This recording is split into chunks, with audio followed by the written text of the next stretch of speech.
tahun. Hanya orang bejo yang kesalahannya tidak dikoreksi. Jadi ini alhamdulillah. Jadi ya tapi ini kesalahan yang tidak maksiat. Insya Allah dimaafkan Allah Subhanahu Wa Taala ini karena kesalahan itu ada dua, ada kesalahan yang maksiat, ada kesalahan yang tidak maksiat. Saya punya komitmen terhadap agama ini. Baik tadi yang dikatakan Pak Rektor, ada unsur ulama, ada unsur habaib, ada unsur pengusaha, ada unsur birokrat. Di antara kenangan-kenangan saya dari Syekhina guru kita bersama Kiai Haji Maimun Zubair, beliau itu sering dawuh, sering ngendikan, dan itu saya sampaikan juga ketika 7 hari wafatnya Agus Robah, cucu Mbah Maimun, putra Agus Subah. Di antara yang beliau katakan itu adalah sok hak agama itu sing gawe pegawai negeri. Itu berkali-kali beliau ngendikan gitu. Ya saya agak bantah. Lah kalau santri bah, ya santri karuan mesti gawe agama, tapi sok ben sing gawe pegawai negeri. Setelah saya jadi kiai dan penelitian, saya itu berkali-kali didatangi dokter, tentara, juga polisi. Mereka sering bilang gini, Gus saya ini dokter negeri. Saya ke NTT, ke Papua, karena saya muslim, berkebutuhan Islam, maka dibikinkan musola, dibikinkan masjid. Kalau kiai tidak bisa, bikin sendiri urunan, mau narik siapa itu. Mau narik tarikan di jalan yang mau nyumbang siapa. Tapi kalau kebutuhan negara, karena tugas negara, ya difasilitasi negara, dan tidak dianggap misionaris karena negara. Begitu juga di beberapa negara yang non-muslim kayak di Argentina, di Venezuela, itu ada masjid, ada kajian Islam ya karena duta besar, dan itu aparat negara. Disinilah kearifan para ulama berkoalisi dengan umarok dengan makna yang positif, bahwa agama ini harus ditopang umarok, sistem negara. Tentu di situ ada tentara, ada polisi, ada macam-macam. Kita sebagai kiai juga enggak berdaya di depan para bandar narkoba apa-apa kalau enggak ada BNN. Kita mau apa dengan korupsi kalau enggak ada KPK. Sehingga kearifan para guru-guru kita, mulai Mbah Maimun, bapak saya sendiri, NU, Muhammadiyah, semua ormas-ormas Islam itu pasti maulah kerjasama. Karena kita siapa ya? Kalau enggak kerjasama.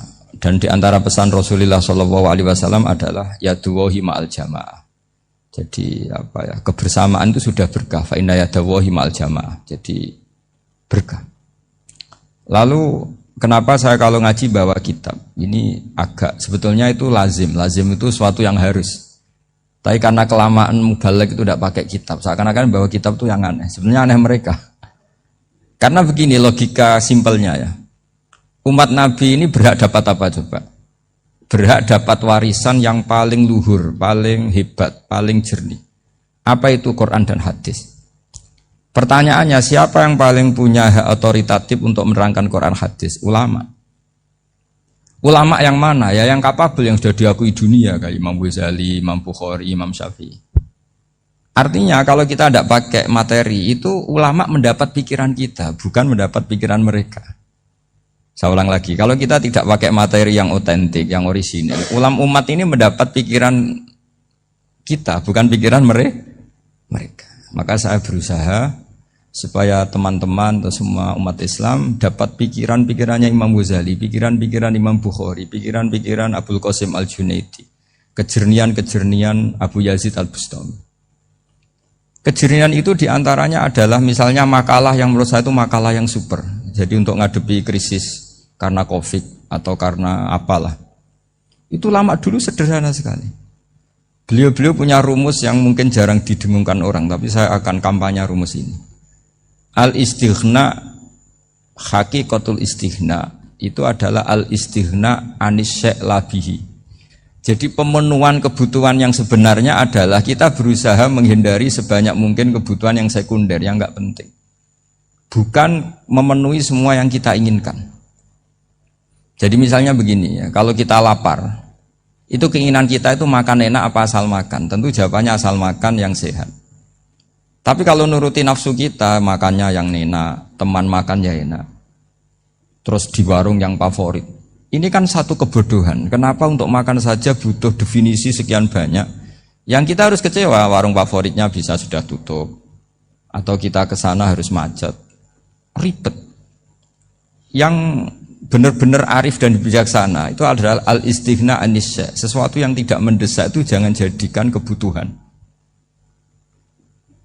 Sehingga kalau kita puasa misalnya, semua makanan itu enak karena kita sangat lapar.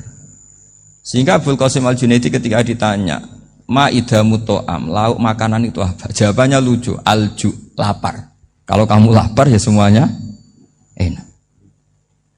Ini sudah mulai hilang. Kita bilang makan enak itu ya sate, ya gulai, ya pizza yang kita senangi. Akhirnya apa? Untuk nikmatnya Allah itu kita jadi ribet. Apalagi yang orang-orang fasik harus ditemani perempuan yang tidak halal misalnya, atau harus ada ajudan, ribet. Nah pertanyaannya, orang yang ribet sama yang nggak ribet itu pinter mana? Pinter yang nggak ribet. Nah ini kearifan-kearifan yang mulai hilang. Lalu siapa yang bisa mewarisi itu? Ya ulama. Jadi ulama itu cara berpikir sebenarnya simple. Makanya mereka sering kalau tahajud itu, di antara makalah Sayyidina Ali paling terkenal dan yang menjadikan beliau punya derajat yang luar biasa, itu adalah kafani izzan antakuna li robban wa kafani fakhron an akuna laka abdan. Ya Allah, saya ini sudah begitu mulia, begitu terhormat dan sangat-sangat terhormat karena yang menjadi Tuhan itu Engkau. Jadi rumus pertama itu karena menjadi Tuhan itu Engkau. Hanya Tuhan yang abadi, Tuhan yang pertama, artinya Tuhan yang al-awwal. Coba ya Allah, kalau saya ini punya Tuhan Fir'aun, punya Tuhan mati jadi tontonan lagi, itu kerennya di mana coba? Andai kan kita punya Tuhan Fir'aun, atau punya Tuhan yang asal-usulnya manusia, apapun hebatnya manusia itu, kita punya Tuhan manusia itu. Tuhan yang lapar, yang kalau nggak makan mungkin pingsan, mungkin bisa kena COVID, nanti Tuhannya diisolasi, kayak apa? Makanya ketika Tuhan Allah menyindir ketuhanan selain Allah itu, Allah hanya menyindir dengan kalimat sederhana, kana yakulanit to'am, yang kamu tuhankan itu masih makan. Artinya kalau nggak makan ya lemes. Jadi lama-lama ada orang gini, alhamdulillah tadi Tuhan mampir ke saya, kelihatannya lapar, setelah tak kasih makan sehat lagi. Susah nggak punya Tuhan yang seperti itu. Beda dengan Tuhan kita, Tuhan yang nggak butuh makan, nggak butuh minum, al-qayyum, zat yang berdiri sendiri tanpa butuh yang lain, al-awwal. Sebelum ada langit bumi sudah ada Tuhan kita yaitu Allah.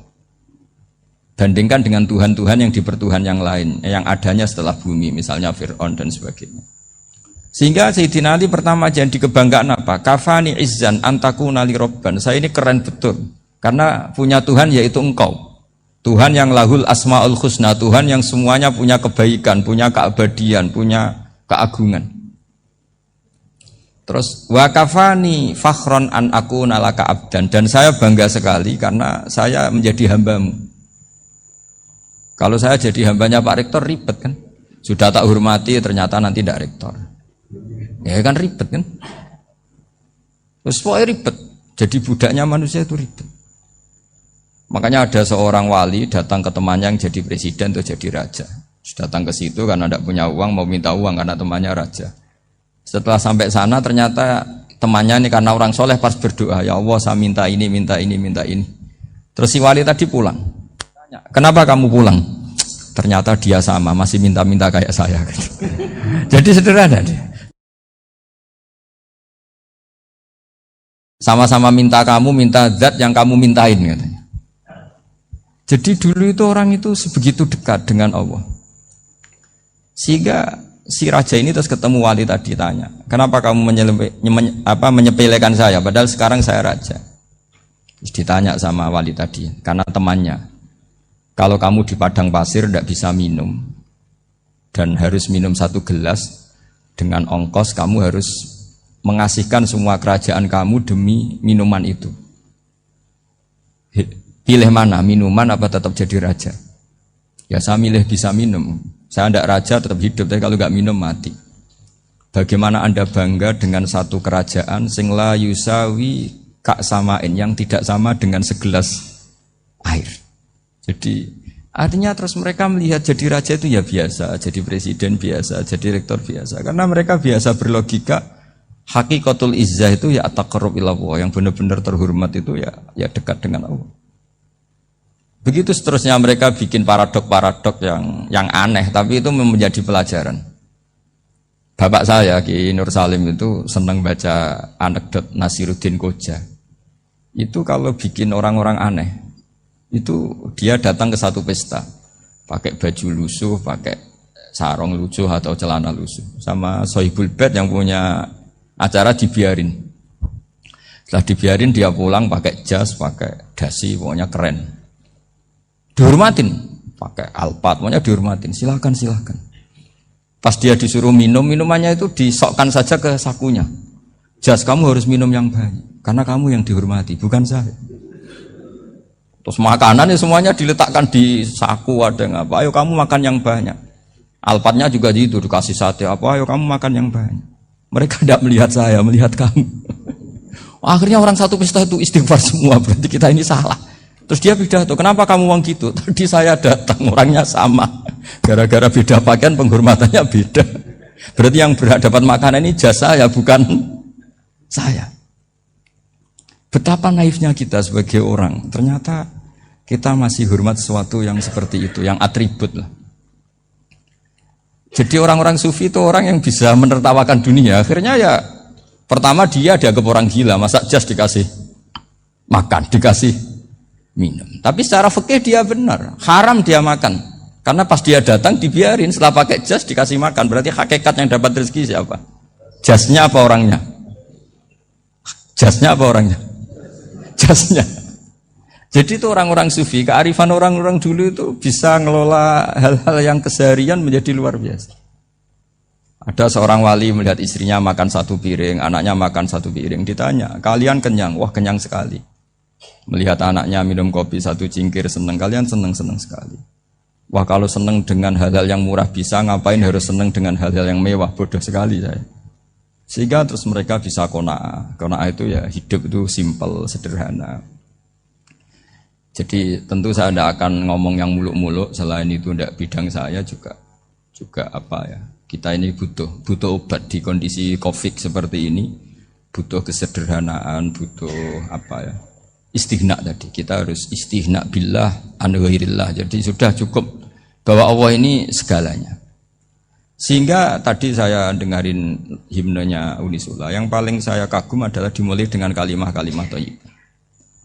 Di antara tugas suci Nabi Ibrahim dan semua Nabi adalah wa ja'alaha kalimatam baqiyatan fi aqibi. Nabi Ibrahim itu Nabi yang diberi gelar Allah. Dia adalah Nabi yang menjadikan kalimat tauhid itu kalimat yang abadi. Fi aqibi, di anak turunnya, di semua generasinya. Baik anak turun karena gen maupun karena pembinaan, karena pendidikan. Ini penting sekali saya utarakan karena apa? Satu kehidupan itu sebenarnya digerakkan oleh kata-kata, oleh moto kalau orang bahasa modern. Sehingga banyak ulama mengatakan al-ibarat kutun li'ailatil mustami'in, bahwa redaksi atau moto atau pegangan hidup itu penggerak kehidupan. Sehingga sebetulnya manusia itu digerakkan oleh kalimah-kalimah itu, oleh moto-moto itu, oleh prinsip-prinsip hidup itu. Misalnya orang Palestina itu tiap hari ke pasar gitu. Mereka ke laut itu. Ditanya, kenapa tidak takut tembak Israel? Jawabannya lucu. Kena tembak ya mati, enggak makan ya mati. Enggak kerja ya mati. Ya sudah, sama-sama mati ya mendingan aktivitas normal. Tapi saya tidak menyarankan itu untuk melawan Covid. Ini cerita saja. Kamu jangan provokator itu. Karena ini wilayah sensitif. Jadi banyak orang yang poligami, kalau ditanya alasannya gitu, istri satu ya cerewet, dua ya cerewet, mendingan 4 katanya. Ya banyak ya gitu. Tapi ada yang kebalikan, istri satu cerewet saja hampir jantungan, apalagi 4, tinggal matinya kan gitu. Itu semua yang menggerakkan itu kalimat. Kalimat itu satu pegangan. Banyak orang loh yang nggak ingin jadi rektor tuh banyak loh Pak Bejo. Jangan kira semua dosen ingin jadi rektor. Melihat rektor sibuk rapat mempertahankan reputasi Unisula, terus sering pegang kepala. Ngapain repot-repot? Jadi tukang sapu aja dapat gaji, ngopi, rokokan, selesai.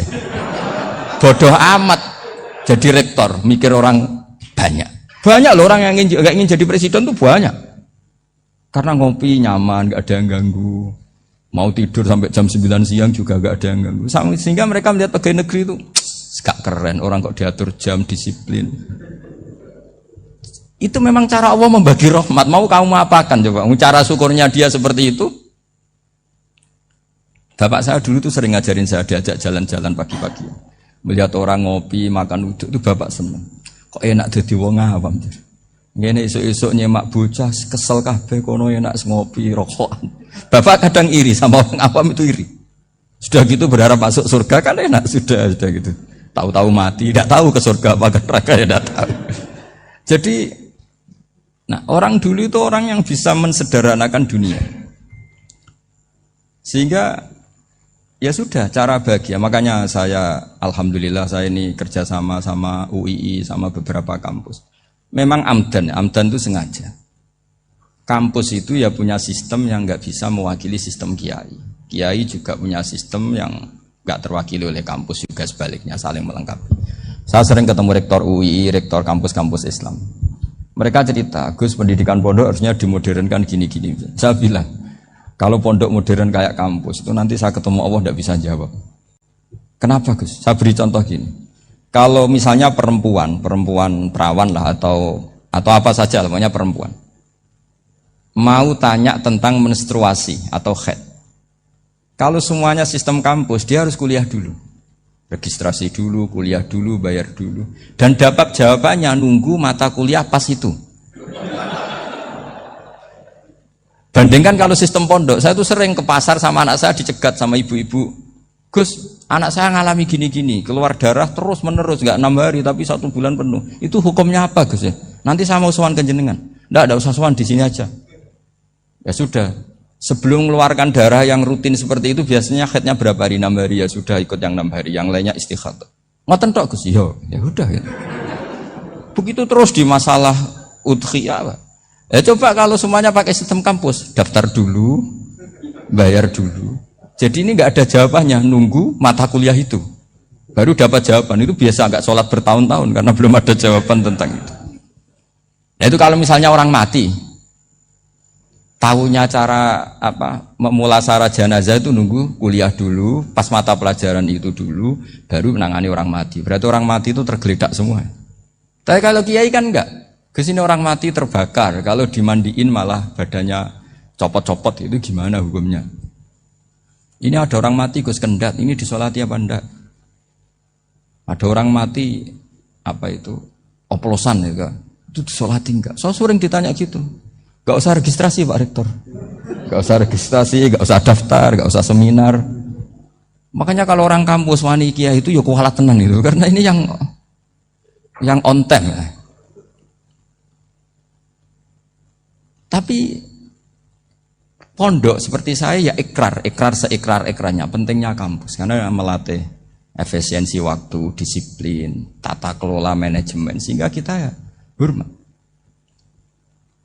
Tapi tadi kita harus saling melengkapi sehingga saya tunjukkan ke publik bahwa saya hormat sekali sama polisi, sama tentara. Coba kita bisa apa ngadepi bandar narkoba kalau enggak polisi? Bisa apa coba menjaga NKRI kalau enggak tentara?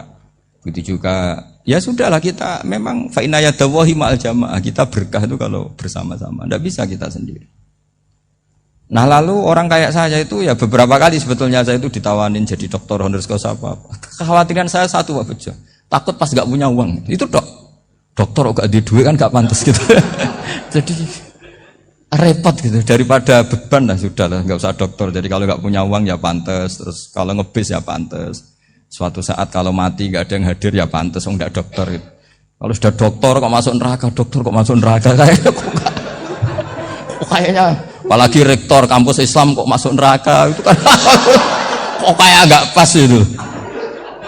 Misalnya rektor Unisiola ditanya mungkar nakir, nggak bisa kan kayak gimana gitu. Makanya harus sering ngaji saya supaya nggak malu di depan mungkar nakir. Masa rektor ditanya mungkar nakir nggak bisa. Harus berani bentak, ini saya rektor loh Pak Mungkar Nakir. Masa kalau wali-wali dulu berani. Masyhur di cerita wali-wali ditanya marabbuka manabuka, saya ini guru tauhid. Kok kamu tanya marabbuka manabuka yang ngotok? Kamu tidak pernah ngaji, enak aja tanya. Jadi wali-wali itu ya rileks ngadepi mungkin. Saya akan rileks wali di Bang Parik baru. Saya akan itu. Karena wali itu lebih dekat Allah. Sehingga orang dulu itu saya ulang lagi ya, ada satu kearifan namanya hidup itu apa? Hidup itu adalah cari sebanyak mungkin supaya hidup itu tidak tergantung pada banyak hal. Sehingga misalnya cara berpikir orang-orang modern itu sebenarnya banyak orang-orang ilmuwannya nggak ngagumi Amerika. Bukan karena angkuh ndak. Untuk mempertahankan kebesaran negara sebesar itu, kebutuhan listriknya besar, kebutuhan tentaranya besar, kebutuhan apa? Sementara negara kayak Venezuela atau Swiss kebutuhannya ada banyak. Pertanyaannya, yang tergantung dengan banyak hal sama yang tidak tergantung banyak hal, itu pinter mana? Kalau dibalik pertanyaannya gitu, negara-negara maju itu tidak keren kalau dibalik pertanyaannya. Orang yang untuk mempertahankan eksistensinya banyak, butuh banyak hal, dengan yang tidak butuh banyak hal, itu pinter mana? Orang yang bahagianya nunggu jadi dokter, nunggu jadi kiai besar, kiai viral, dengan orang yang bahagia cukup dengan ngopi, itu pinter mana? Tapi kalau dibalik pertanyaannya, orang yang tahunya nikmat hanya kopi, dengan nikmat yang banyak, pinter mana? Makanya Mbah Mun itu kalau guyon itu lucu. Terima kasih kalau dimarahin istri. Baguslah marahin saya mah, kalau mari togo ribet. Jadi enteng saja. Tapi kita sekarang itu karena nafsu ya, sehingga menghadapi hidup ini ribet. Ulama dulu kalau mau mati itu senengnya bukan main. Sudah lama saya ini ingin gak maksiat. Kayaknya gak maksiat paling efektif itu mati. Ya tidak apa-apa Gusti, kalau sebaiknya mati ya mati aja. Enteng saja. Jadi melihat kematian itu akhir dari segala keburukan atau potensi keburukan. Apapun baik kita sekarang, suatu saat mungkin kita gak baik. Yang bisa menghentikan ketidakbaikan atau potensi ketidakbaikan itu apa coba? Mati kan? Berarti mati itu mengerikan apa menyenangkan? Mesti kamu tidak berani menjawab. Meskipun secara ilmu kamu berani, tapi secara rasa agak berani kan? Saya ulang lagi ya. Yang bisa menghentikan keburukan atau potensi keburukan itu apa coba? Apa? Kematian. Berarti kematian itu menyenangkan atau menyusahkan? Apapun kamu tidak berani jawab karena kamu agak-agak duniawi itu kelihatannya. Tapi secara ilmu, kamu tahu kan kalau mati itu tidak buruk-buruk banget. Karena apa? Itu akhir dari segala keburukan. Sehingga Nabi ngajarkan kalimat itu begitu luar biasa. Allahumma ahyini maka natil hayatu khairan li wa tawaffani maka natil wafatu khairan li. Nabi melihat dunia itu begitu indah. Ya Allah, kalau saya ini hidup, anggap saja hidup ini ziyadatan li fi kulli khairin, menjadi modal saya menambah segala kebaikan. Jika suatu saat saya mati, anggap mawon rohatan li min kulli syarrin, itu akhir dari segala keburukan saya. Sehingga mati hidup ya baik karena di situ kita bisa berkontribusi beramal soleh. Mati juga baik kan karena mengakhiri segala keburukan. Nabi nate ngendikan lagi, ajaban li amril mukmini inna amrahu kullahu khair. Orang mukmin itu mengagumkan, semuanya baik. In asobathu na'ma syakara fakana khairan lah. Kalau baru dapat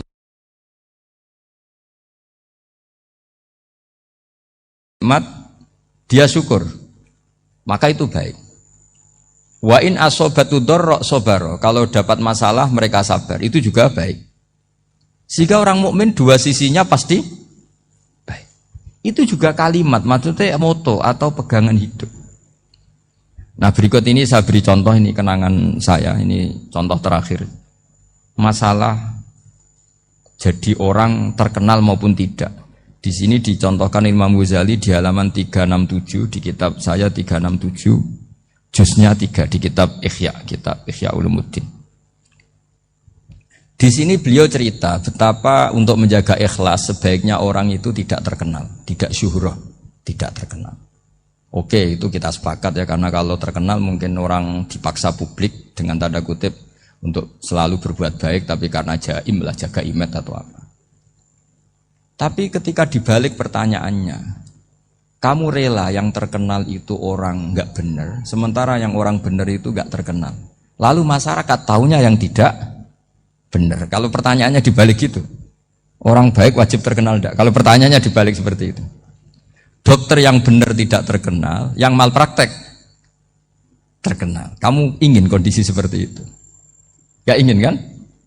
Kampus yang bagus gak terkenal, kampus yang bagus gak terkenal, yang gak bagus. Nah, artinya apa? Gara-gara olah kata, olah pikiran, ini logika jadi rubah. Lagi-lagi apa? Jawaban itu ada di kata-kata sebetulnya. Makanya bab-bab seperti ini tidak usahlah kita berdebat, berpolemik. Sebaiknya orang itu humul, menutup diri. Apa sebaiknya orang terkenal, itu nggak perlu seperti itu. Sudah terserah Tuhan saja. Makanya saya mulai dulu ngaji sampai sekarang itu ya tidak punya punya ikon tertentu atau punya website tertentu, enggak. Sudah terserah pangeran. Sudah. Saya juga tidak sok suci materialistik atau enggak, ya tidak mikir saya. Bukan apa-apa ya, karena saya ini kiai, jadi biasa urusannya sama Allah, tidak sama makhluk. Jadi pusing kalau sama sarah-sarahnya makhluk itu pusing. Meskipun rektor kalau nasihati saya pasti tidak saya terima, itu tetap makhluk, itu sudah ada ngefek kalau saya itu sudah ada itu. Bukan karena saya sombong, ya memang makhluk betul gitu, bukan. Cuma nasibnya bejo aja, tapi makhluk tetap makhluk. Saya beri contoh ya. Ini makalah yang ditulis Imam Ghazali. Ya. I'lam aslahakawah anna aslal jah wa intisarus sayyid atau sayyidi wal istihar bahwa mazmum itu balil mahmudu al-khumulu illa man saharahu wa ta'ala linasri dini min ghairi takallufi talabi syuhrati minhu. Jadi kalau kamu ingin ibadah kamu selamat, ya kamu jangan terkenal. Tapi resikonya adalah kalau kebaikan itu tidak terkenal, maka agak dikenali. Kalau agak dikenali berarti masyarakat hanya punya percontohan yang tidak baik, karena yang baik tidak terkenal. Jadi itulah ulama-ulama dulu. Jadi apa-apa itu dibanding-bandingkan. Kemudian nanti kelihatan, jawabannya itu kelihatan. Jadi ulama dulu itu biasa ngarang misalnya afatun nikah, sisi negatifnya nikah. Harus ngrumat istri, harus macam-macam, kalau terlantar itu ya dosa. Seperti tadi Pak Marsudi cerita, kalau orang ngapalkan Quran itu takut lupa, kalau lupa itu jadi dosa. Pertanyaannya, kalau semua orang takut lupa, takut dosa, semua orang nggak hafal Quran karena potongan-potongan lupa. Cara berpikir tidak seperti itu. Kalau berpikir ya namanya hafalan, ya inginnya hafal, kan nggak ingin lupa. Lah nanti kalau takdirnya lupa karena hal-hal yang dimaklumi oleh syariat itu enggak yang termasuk dosa. Yang dosa itu lupa takliwiri udhrin syar'iyyin, lupa yang tidak ada sebab yang apa? Syar'i. Tapi lupa bawaan EQ-nya tidak bagus. Lupa bawaan sering dibentak. Oh itu enggak masalah karena bawaannya orang tertekan itu ya lupa. Coba kamu hafal Quran. Terus punya kredit jatuh tempo. Pas hari itu aku yakin enggak cerdas sudah. Itu bawaannya orang tertekan itu pasti lupa. Jadi ya saya teruskan ya. Jadi terus ada makalah yang sangat bagus sekali tentang itu. Saya baca. Wa yadullu ala dzalika anna Allah azza wa jalla amaral anbiya'a bi idharil amali lil iktida wa khassahum bi mansibin nubuwah. Wala yajuzu ayyudhanna bihim annahum khurrimu afdhalal amalen. Jadi orang yang terlalu mendewa-dewakan khumul itu menutup diri. Oke, itu baik karena dengan khumul, dengan menutup diri Anda tidak riya, Anda tidak pamer. Tapi kata Imam Ghazali, kamu juga harus ingat di antara syaratnya Nabi itu harus mengumumkan kalau beliau itu seorang Nabi. Harus memaklumatkan kalau beliau seorang Nabi supaya bisa diikuti. Caranya sholat harus diumumkan sehingga Nabi itu mengatakan harus jamaah. Karena dengan cara jamaah itu bisa shollu kama ra'aitumuni usolli. Coba kalau Nabi sholatnya nggak diperlihatkan, kamu harus sholat yang benar. Caranya gimana ya Rasulullah? Itu rahasia. Bingung nggak kira-kira? Bingung nggak? Ya misalnya amal rahasia selalu lebih baik. Terus ada pertanyaan, Nabi ngendikan kamu sholat yang benar. Caranya gimana Nabi? Ya itu rahasia. Terus gimana coba? Tapi Nabi ngendikan apa? Shollu kama ra'aitumuni usolli. Ya sudah kamu sholat, niru saya sholat. Berarti Nabi sholatnya diperlihatkan apa disembunyikan? Diperlihatkan. Jadi begitu juga saya berkali-kali bilang, Orang tahu kalau itu bidan ya berdasar tulisan itu bidan. Tahu kalau itu dokter gigi ya itu dokter gigi. Jangan sampai gara-gara tidak ada tulisan mau beli alat bangunan di dokter gigi. Mau periksa gigi di toko bangunan. Gara-gara apa? Nggak ada maklumat. Nah, di sini ulama-ulama selalu memaklumatkan dirinya. Termasuk Imam Ghazali ketika ngarang kitab dinamai Ihya Ulumuddin, bahwa kitab ini bisa menghidupkan ilmu-ilmu agama yang mulai hilang. Begitu seterusnya. Jadi ini ngaji ya. Jadi orang itu harus ngerti ya. Jadi jangan nuruti emosi sendiri atau logika sendiri. Bahwa saya suka humul, ya monggo. Agama Islam menyediakan sarana itu. Uzlah itu ya punya sisi kebaikannya sendiri. Tapi syuhrah terkenal asal tidak nuruti nafsu juga punya sisi kebaikannya sendiri. Setidaknya umat ini punya satu master kebaikan yang mudah diakses. Tapi tadi saya ulang lagi, jangan karena hadun nafsi, jangan karena kepentingan pribadi. Makanya di sini disebutkan wa yadullu ala dzalika ala syuhrah anna wa ta'ala amarul anbiya bi idzharil amal lil iktida. Allah selalu memerintahkan para nabi kalau ngamal kebaikan ya harus dimunculkan supaya bisa ditiru. Yaitu tadi kita tidak bisa bayangkan kan kalau misalnya Nabi menyuruh kamu harus sholat yang benar, kemudian sholatnya Nabi sembunyi. Kalau ditanya, Nabi saya niru siapa? Wah itu rahasia, kamu nggak boleh lihat sholat saya, saat takut tidak ikhlas. Ribet kan? Sehingga jamaah itu statusnya tetap harus. Nah bedanya harus ini ulama berpendapat harus yang apa? Fardu kifayah. Tapi fardu itu maknanya harus. Tapi bukan berarti kalau nggak jamaah sholatnya nggak sah, nggak. Tapi statusnya jamaah itu tetap apa? Harus. Nah barokahnya harus ini orang yang baru sholat, sholatnya langsung benar karena ada yang diikutin. Coba kalau mantan dukun baru sholat terus sholat sendiri, itu mesti mirip mantra. Karena dia tidak ada master percontohannya. Tapi barokahnya ada master, orang paling bodoh pun kalau sholat ya benar. Karena standar ada komandonya, ada imamnya. Sehingga Imam Ahmad malah berpikir keras. Syarat sahnya sholat itu harus jamaah. Cara pikirannya Imam Ahmad. Keras sekali beliau. Jika kalau orang sholat sendiri kok ada orang lain yang maunya berjamaah harus bayar, orang itu harus bayar demi sahnya sholat. Itu madzhabnya Imam Ahmad. Tapi kalau madzhab Syafi'i hanya mengatakan itu fardu kifayah, yang kalau satu komunitas gak mau melakukan semuanya apa? Dosa. Ya jadi ini sebelum sesi ringan tanya jawab, hanya 2 saja tanyanya, nggak boleh banyak-banyak, nanti nggak pulang-pulang saya. Jadi tak baca lagi biar dapat berkahnya Imam Ghazali. Wa qala qaumun asirru afdalu minal alaniyati. Terus kata sebagian ulama al alaniyah itu afdal minas sirri. Terus diperbandingkan baik yang mana amal dipertontonkan sama ndak. Terus kata Imam Ghazali, kalau orang itu bisa jaga tidak riya, maka sebaiknya dipertontonkan karena kebaikan harus yang muncul, bukan yang tidak baik yang muncul. Makanya ketika Unisula memaklumatkan diri sebagai ingin jadi generasi khairah ummah, itu kalau diterjemah itu kan wow, khairah ummah.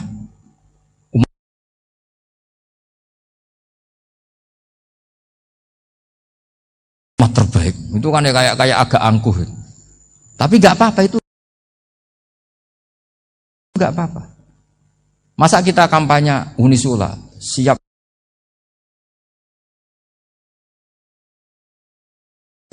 degradasi moral kan ya lucu kan. Masa jualan gitu kan ya lucu. Ya sudah, kita memang ingin mengkhidmati ummah, berbakti dengan umat, membantu supaya jadi generasi khairan apa? Ummah. Tidak apa-apa, dimaklumatkan supaya dengan itu umat punya sarana. Oh kalau ingin jadi khairan ummah, kuliah di sini. Jangan lalu enggak gitu. Ya sama kita dokter, maklumatkan saja dokter gigi, dokter kandungan, dokter bedah. Sehingga orang kalau mau bedah ya jangan ke dokter kandungan. Jadi barokahnya maklumat ya. Jadi saya mohon sekali ini, saya sendiri sebetulnya orang yang enggak siap terkenal sebetulnya, tapi ya sudah terserah Allah saja.